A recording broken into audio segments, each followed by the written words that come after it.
चाहे नाग पंचमी हो, चाहे श्रावण महीने की शुक्ल पक्ष की, चाहे कृष्ण पक्ष की पंचमी हो, और समझ लो अच्छे से, श्रावण महीने की पंचमी के दिन देवाधिदेव महादेव पर चढ़ाई गई शमी पत्र आस्तिक मुनि का नाम लेकर, कौन से मुनि?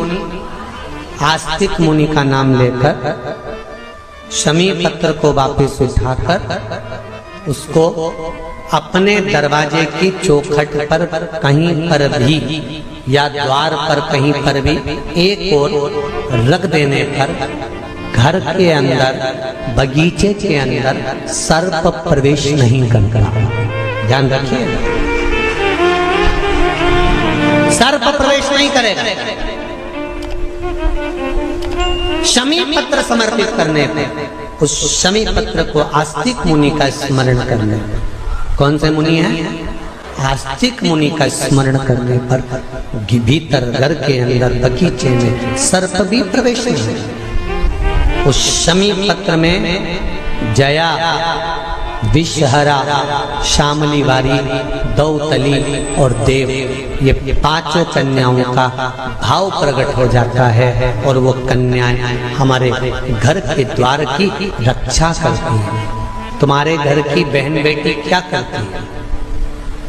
तुम्हारे घर की बहन बेटियां क्या करती हैं? घर में बहन बेटी आती हैं तो बद्दुआ देकर नहीं जाती। घर में कन्याएं रहती हैं, बद्दुआ नहीं देती।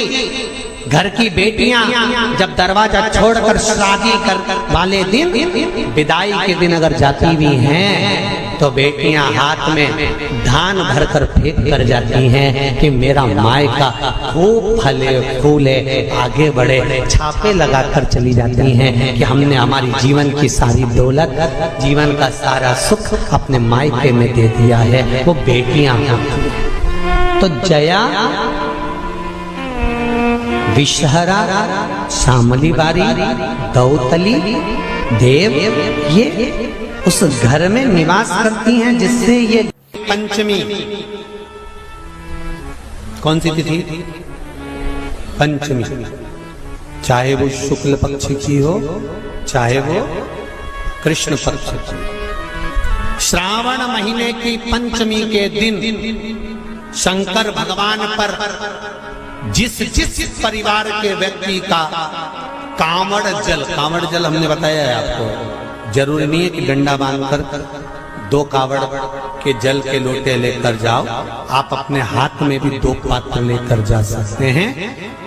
पंचमी तिथि के दिन हाथ में 2 लोटे जल के, 2 कलश जल के जब हम शंकर भगवान को चढ़ाते हैं तो ऊपर जो कमंडल होता है शिव जी के ऊपर जलधारी होती है, जिसमें जया, विषहरा, शामली बारी, दौतली और देव, शंकर भगवान की 5 बेटियां जिसमें विराजमान होती हैं। जब हम जल समर्पित करते हैं, हमारे पीढ़ी में, परिवार में अगर कोई अधोगति में मर गया होता है, कुंवारी अवस्था में चले गया होता है, गर्भ में मर गया होता है, गर्भ के बाहर निकल कर भी अगर कुंवारी अवस्था में चले गया होता है, तो श्रावण महीने की दोनों पंचमी पर परिवार का अगर कोई एक व्यक्ति भी जल चढ़ा देता है शंकर भगवान पर, तो सर्प की योनि में नहीं पड़ता, जीव मुक्त हो जाता, प्रेत योनि में सर्प की योनि से मुक्त हो जाता।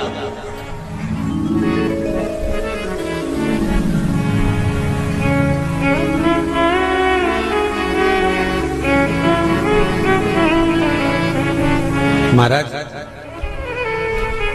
हमारे यहाँ सांपों की पूजन कौन से दिन होती है, कौन सी तिथि में करते हैं? जम के बोलो जरा। नाग पंचमी।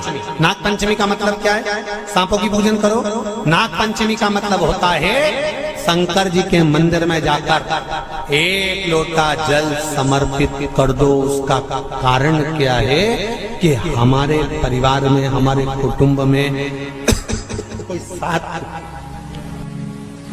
कुटुंब में, परिवार में कोई 7 पीढ़ी के अंतर्गत भी अगर कोई जीव तड़प रहा होता है, पड़ा हुआ होता है, उसकी मुक्ति नहीं होती है, तो पंचमी का चढ़ा हुआ जल उस जीव को प्राप्त हो जाता है और वो जीव तर जाता है, उसका फिर जन्म नहीं होता, वो तर,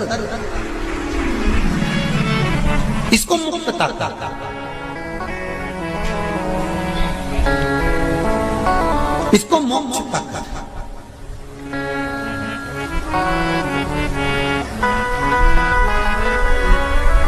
ये मोक्ष, इसी को कहेंगे कि ये मुक्ति। महाराज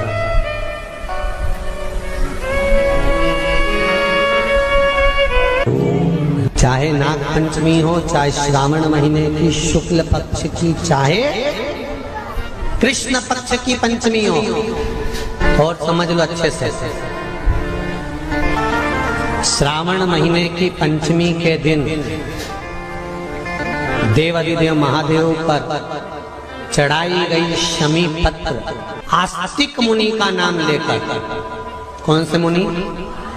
आस्तिक मुनि का नाम लेकर शमी पत्र को वापस उठाकर उसको अपने दरवाजे की चौखट पर कहीं पर भी या द्वार पर कहीं पर भी एक ओर रख देने पर घर के अंदर, बगीचे के अंदर सर्प प्रवेश नहीं करता। ध्यान रखिए, सर्प प्रवेश नहीं करेगा।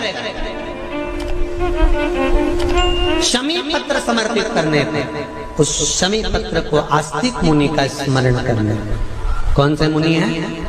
आस्तिक मुनि का स्मरण करने पर भीतर घर के अंदर बगीचे में सर्प भी प्रवेश नहीं। उस शमी पत्र में जया, विषहरा, शामली वारी, दौतली और देव, ये पांचों कन्याओं का भाव प्रकट हो जाता है और वो कन्याएं हमारे घर के द्वार की रक्षा करती हैं। तुम्हारे घर की बहन बेटी क्या करती है? तुम्हारे घर की बहन बेटियां क्या करती हैं? घर में बहन बेटी आती हैं तो बद्दुआ देकर नहीं जाती। घर में कन्याएं रहती हैं, बद्दुआ नहीं देती। घर की बेटियां जब दरवाजा छोड़कर शादी कर वाले दिन, विदाई के दिन अगर जाती भी हैं तो बेटियां हाथ में धान भरकर फेंक कर जाती हैं कि मेरा मायका खूब फले फूले आगे बढ़े। छापे लगाकर चली जाती हैं कि हमने हमारी जीवन की सारी दौलत, जीवन का सारा सुख अपने मायके में दे दिया है। वो बेटियां तो जया, विषहरा, शामली बारी, दौतली, देव, ये उस घर में निवास करती हैं जिससे भगवान की जिंदगी किसने संवारी? ये नागलक्ष्मी है। वासुकी नाग बड़े, शेषनाग छोटे, और शेषनाग की जिंदगी अगर कोई संवारने वाली है तो ये नागलक्ष्मी, ये नागलक्ष्मी जीवन संवार। नागलक्ष्मी शिव जी की आराधना में लगी, शंकर के अनुमोदन में, शिव की भक्ति में दिन रात डूबी रहती, दिन रात।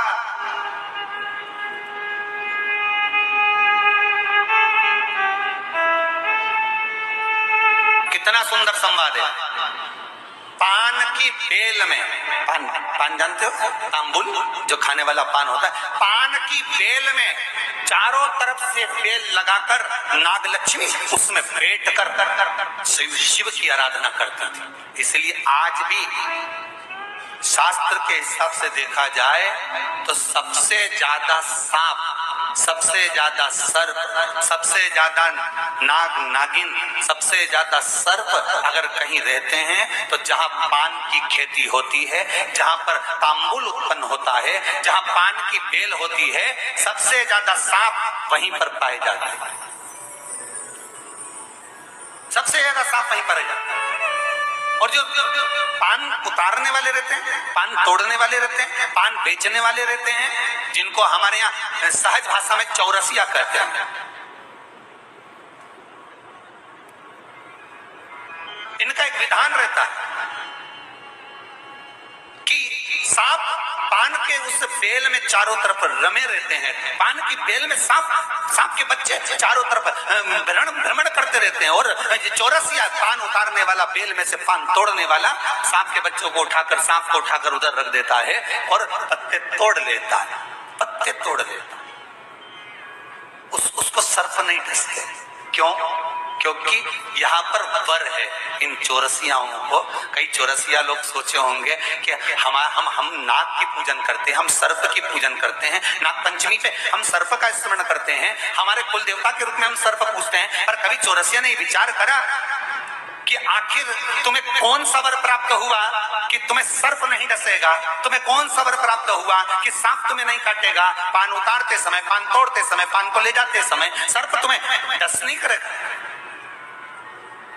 क्योंकि जिस समय पर नाग लक्ष्मी भगवान शिव की आराधना करती है पान की बेल के पास में, उस समय पर एक सहज भाव में, एक ग्रामीण, एक सहजता उस नागिन को आते हुए देखता था, नाग लक्ष्मी को आते हुए देखता था। जो नागिन कभी तो सुंदर स्त्री का रूप, लक्ष्मी जैसा रूप बना लेती है, और कभी नाग का रूप बना लेती है।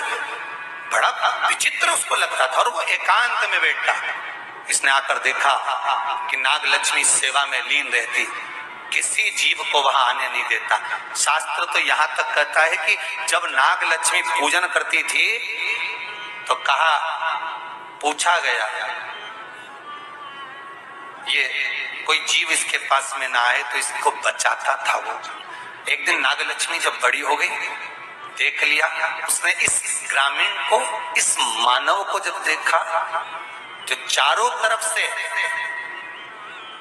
किसी ना किसी रूप में नाग लक्ष्मी को रस ला कर देता है, प्रदान करता रहता है, कुछ ना कुछ तत्व देता रहता है।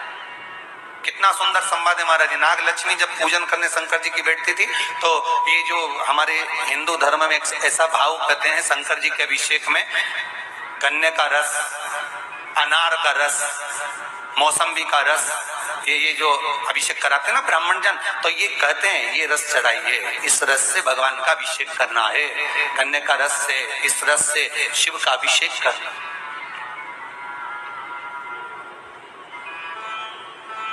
वो ला कर देता है, रख देता है। रोज नागलक्ष्मी को रोज आश्चर्य होता कि आखिर ऐसा कौन है जो लाकर रोज रख देता है, कौन है ऐसा?